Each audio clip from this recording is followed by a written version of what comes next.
নামি দামি ব্র্যান্ডের নাম ব্যবহার করে স্থানীয় বাজারে বিক্রি হচ্ছে পোশাক, এতে উদ্বেগ জানিয়েছে বিদেশি ক্রেতা প্রতিষ্ঠানগুলো। তাদের অভিযোগ, শর্ত না মেনে অনেক কারখানায় স্থানীয় বাজারে বিক্রি করছে এসব পোশাক। এ বিষয়ে সতর্ক করে শিগগিরই মালিকদের নির্দেশনা দেওয়া হবে বলে জানিয়েছে বিজিএমইএ। দেশের বাজারই মিলছে নামি দামি বিভিন্ন ব্র্যান্ডের পোশাক। রাজধানী বঙ্গবাজার ঘুরে দেখা গেছে বেশিরভাগ দোকানই আছে H&M, gap, Levi's, Armani tag লাগানো জিন্স। $100 এসব প্যান্ট সস্তায় বিক্রি হয়, মিলছে আগ্রহী ক্রেতাও। মূলত বিশ্বের নামি দামি ক্রেতা প্রতিষ্ঠানগুলো এক একটি শিপমেন্টে যে পরিমাণ পোশাকের অর্ডার দেন তার থেকে কমপক্ষে 5% বেশি বানায় স্থানীয় কারখানাগুলো। শিপমেন্ট হয়ে যাবার পর অতিরিক্ত পোশাকগুলো স্থানীয় বাজারে আসে কয়েক হাত বদল হয়ে। এক্ষেত্রে কখনো মূল ব্র্যান্ডের ট্যাগ থেকে যায়, আবার কখনো তা সরিয়ে ফেলা হয়।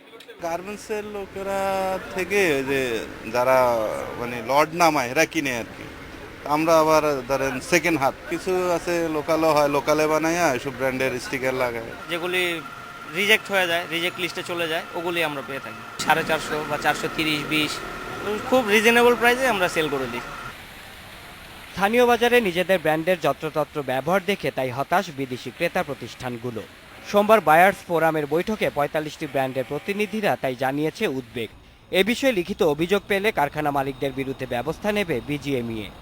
আমরা চেষ্টা করব সমস্ত ফ্যাক্টরিতে বলার জন্য যে এই অবস্থা থেকে তারা দূরে আসে, কিন্তু সেই সঙ্গে আবার ব্র্যান্ডদের আমরা বলেছি যে ওয়েস্টেজ যেগুলো আছে তারা একটা সঠিক দাম দিয়ে তারা কিন্তু নিয়ে নিতে পারে। সেটা অনেক দেশি ব্র্যান্ড প্রোটেকশন করতে তারা কি করে, মার্কেট থেকে মালটা উঠিয়ে নিয়ে তারা ডাম্পিং করে বা পুড়িয়ে ফেলে।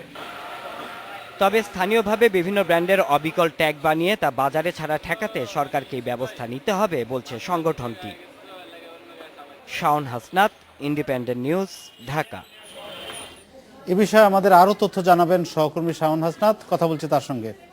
শাওন, পৃথিবীর অন্যান্য অনেক দেশেই এরকম গার্মেন্টস ফ্যাক্টরি আছে এবং যারা বিদেশি ক্রেতাদের চাহিদা অনুযায়ী কাজ করে, তাদের এখানে প্র্যাকটিসটা কি?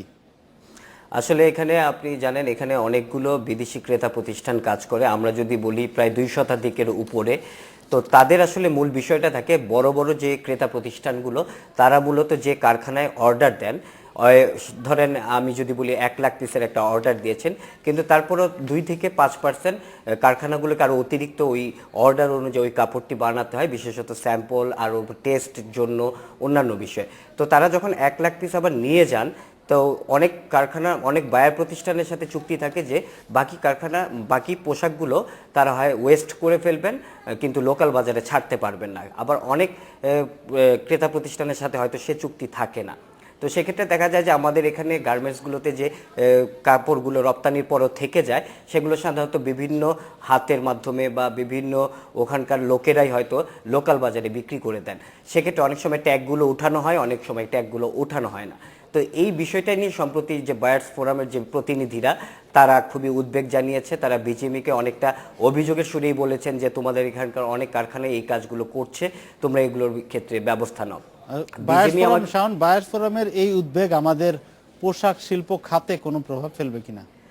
অবশ্যই ফেলবে, কারণ আপনি বলছেন যে এখান থেকে আসলে পোশাক কেনে বিভিন্ন বিদেশি ক্রেতা প্রতিষ্ঠানগুলো। আপনি জানেন যে রাজনৈতিক অস্থিরতার কারণে অনেক বিদেশি ক্রেতা প্রতিষ্ঠান এখানে তাদের অর্ডার কমিয়ে দিয়েছে, যা আমাদের রপ্তানির উপরই প্রভাব ফেলছে।